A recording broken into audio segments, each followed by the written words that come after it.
Hello everyone, সবাই কেমন আছো? আশা করছি সবাই খুব খুব খুব ভালো আছো। আমিও ভালো আছি। আর আজ দুপুরের মেনু নিয়ে চলে এসেছি। আজ একেবারে পুরোটাই নিরামিষ এবং খুব সিম্পল খাবার। বানিয়েছিলাম শাক ভাজা,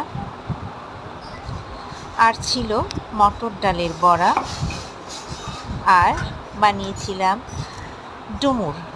ডুমুরটা একেবারে আমাদের এখানে আমার বাড়ির পাশে গাছ আছে, তো সেখান থেকে তুলে নিয়ে আসলাম। দেখলাম বেশ সুন্দর সুন্দর ডুমুর হয়েছে, তাই ডুমুরের আলু দিয়ে ডুমুরের তরকারি, বেশ একটা শুকনো শুকনো একটা নিরামিষ আইটেম।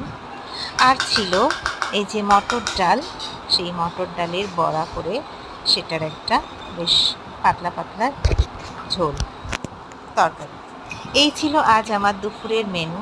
কেমন লেগেছে অবশ্যই জানিও। ভালো লাগলে লাইক, কমেন্ট, শেয়ার করো। আজকের মতো এটুকুই। সবাই